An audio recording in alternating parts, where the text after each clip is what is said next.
Shalom, Bapak Ibu Saudara. Renungan kita pagi hari ini mengenai neraka. Karena sudah banyak ini dongeng-dongeng sekitar neraka. Dan bahkan sepertinya menakut-nakuti. Jadi barang dagangan lah. Orang jadi datang ikut Tuhan gara-gara neraka. Seandainya lah, saya membayangkan ya.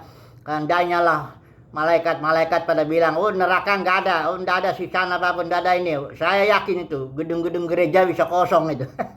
Karena orang pada datang karena takut dilempar ke neraka, apalagi nerakanya selama-lamanya katanya yang dibakar dengan api yang menggeliat-geliat kayak sate begitu. Kita mau lihat dulu lah apa kata firman Tuhan. Saya nggak mau mencoba mengatakan bahwa neraka tidak ada atau mengatakan neraka itu sesuatu yang enak, bukan begitu ya. Tapi kita ingin tahu apa yang kata Alkitab tentang neraka ya. Karena ini ya, upah dosa itu sebenarnya maut. Tidak ada istilahnya neraka begitu ya. Upah dosa itu maut. Nah, apa ini maut? Itu yang harus kita bahas ini ya. Mari kita baca dulu Kejadian 2 ayat yang ke-17 itu ya. Tetapi pohon pengetahuan tentang yang baik dan yang jahat itu janganlah kau makan buahnya, sebab pada hari engkau memakannya pastilah engkau mati. Istilah mati di sini bukan mati jasmani, karena ketika Adam, bukan itu aja. Karena ketika Adam makan buah itu dengan Hawa, mereka masih hidup 900 tahun Adam itu lebih kan. Nah, jadi itu artinya mati. Istilah Ibrani itu mut tamut, itu artinya kalau diterjemahkan bahasa Inggris dying you will die. Artinya begitu engkau makan, engkau langsung mendapat jenis hidup yang namanya, yang Alkitab sebut namanya maut, yang dikuasai iblis. Dan ketika engkau menjalani jenis hidup maut itu, maka akan pada gilirannya tubuhmu akan mati. Engkau sedang berjalan dalam proses kematian. Itulah dia upah dosa, itulah neraka itu. Neraka adalah suatu jenis kehidupan yang dikuasai oleh setan. Nggak ada di situ kasih Kristus dan sejahtera, sukacita, nggak ada. Itu semuanya disimbolkan oleh pohon kehidupan. Ini kan pohon pengetahuan. Nah, jadi neraka itu, maut itu suatu jenis kehidupan. Di dunia ini pun orang sudah mengalaminya dalam tingkat tertentu. Karena tubuhnya belum mati, dia masih bisa menikmati banyak hal dari tubuhnya ya. Dia masih bisa makan, minum, seks, apa semuanya dia masih bisa menikmati, sehingga kondisinya dia yang hidup dalam maut itu tidak terlalu terasa ya. Tetapi ketika dia mati dan tubuhnya habis ya, nggak ada lagi yang bisa dinikmatinya. Tinggal dijalanilah suatu kehidupan yang tanpa Kristus, yang dikuasai iblis. Nah, itu sangat mengerikan ya. Pokoknya ratap dan ketak gigi dalam arti sangat barangkali penyesalan yang luar biasa karena dia tertipu selama di dunia ini oleh iblis ya. Orang-orang yang beragama juga banyak yang ketipu itu. Disangka ini benar ternyata keliru dan sebagainya. Karena iblis itu taktiknya hanya dua, menipu untuk membunuh. Ya itu dia. Jadi neraka itu maut itu suatu jenis kehidupan yang dijalani oleh orang-orang yang tidak terima Kristus tentunya ya. Dan jenis kehidupan itu dikuasai oleh iblis. Nah, mari kita lihat dulu. Bapak Yesus sudah mengalahkan itu semua ya. Perhatikan dulu Ibrani ya. Saya bacakan dulu 2 ayat ini ya. Ibrani pasal yang kedua ayat yang ke-9 ya. Bagian bawah ini aja ya. Atau ini ya. Ia mengalami maut bagi semua manusia. Ini Yesus ya. Saudara harus baca ini semua kitab ini. Tapi ini saya cepat saja.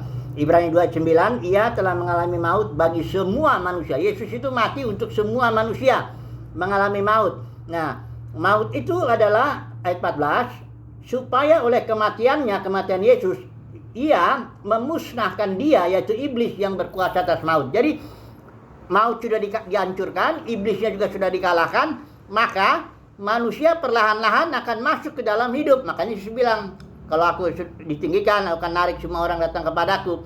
Tetapi itu ada prosesnya, ada urutannya. Oke lah. Nah, sekarang ada banyak dongeng-dongeng mengatakan neraka itu kekal. Selama-lamanya orang dibakar itu kayak di sate begitu ya.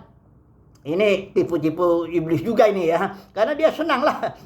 Kalau dia bisa nipu-nipu orang sehingga macam-macam ya. Nah ini sudah kalau mau lihat sejarahnya dari mana doktrin neraka kekal itu, saudara bisa lihat di internet juga ada tuh. Saudara lihat buku Agustinus The City of God. Memang bukunya nggak ada lengkap, tapi judul-judulnya itu kelihatan di situ.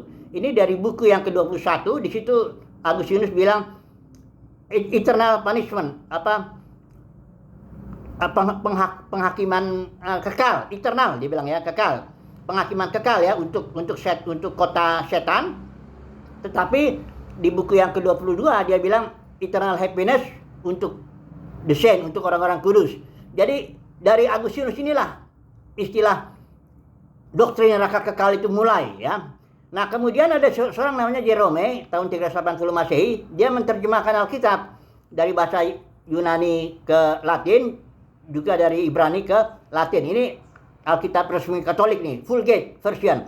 Nah, dia terjemahkan istilah aion dan juga olam istilah Ibrani itu dengan aeternus, harusnya era karena zaman itu. Jadi begitu waktu. Nah, kalau karena si Jerome terjemahkan aeternus, akhirnya diterjemahkanlah dalam bahasa Inggris semua jadi eternal. Itulah mulainya dari neraka kekal. Seluruhnya terjemahan bahasa Indonesia juga neraka kekal.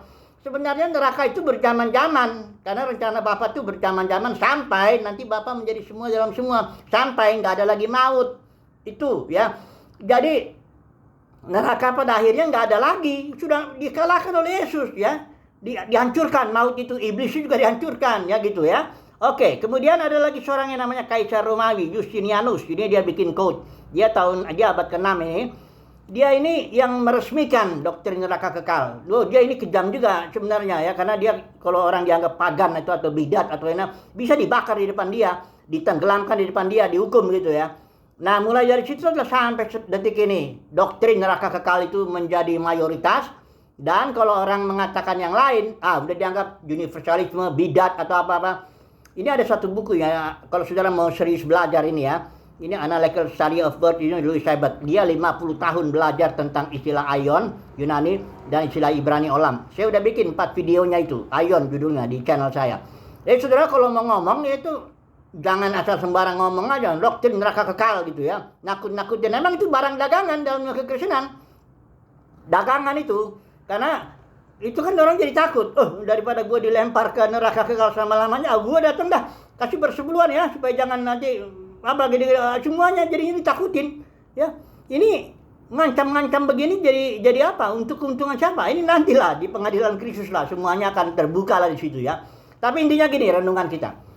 Neraka itu suatu jenis kehidupan yang dikuasai iblis. Orang pun sudah bisa ngerasain sekarang ini ya. Di dunia ini udah dirasain itu. Hanya karena dia masih punya tubuh, dia masih bisa menikmati ini itu ya. Itu satu. Kedua, neraka sudah dikalahkan, termasuk iblis juga, maut itu sudah hancur ya. Dan nanti di Yerusalem baru tidak ada lagi maut. Baca itu Wahyu 21 itu, ayat 4 itu kalau nggak salah ya. Baca itu, maut sudah nggak ada lagi. Kalau udah nggak ada maut, berarti nggak ada lagi upah dosa. Berarti nggak ada bekas-bekas lagi. Berarti semua manusia sudah dibebaskan ya. Jadi begitu ya. Yang 2 poin ini aja lah untuk menjadi renungan kita ya. Supaya saudara jangan ditakut-takutin oleh neraka, tapi juga jangan. Jadi kalau kita ikut Tuhan tuh ikutlah karena kita mengasihi Dia ya. Biarlah kita mengasihi Bapa ya, mengasihi Tuhan Yesus, bertumbuh dalam kasih kita kepada Roh Kudus. Jadi bukan karena takut sama neraka, itu namanya ngikut Tuhan karena takut. Nah, ini ya karena Agustinus rencananya begitu kok. Awalnya dia mau nakut-nakutin orang Kristen nih, kalau yang kamu nanti lempar kamu ke neraka selama-lamanya. Nah, spirit Agustinus ini nurun ini sampai sekarang nih di mimbar-mimbar banyak juga tuh. Saya dengar-dengar ditakut-takutin orang seperti itu ya. Jadi baiklah ya, tapi saya percaya umat pilihan Tuhan yang mendapat kasih karunia, dia akan ikut Tuhan bukan karena takut dilempar ke neraka, tapi dia karena memang mengasihi Bapa, mengasihi Tuhan Yesus, dia melihat Roh Kudus, dia berada dalam satu keluarga ilahi, keluarga sejati, ada damai. Begitulah dia mengikut karena motivasi kasih lah. Haleluya. Amin.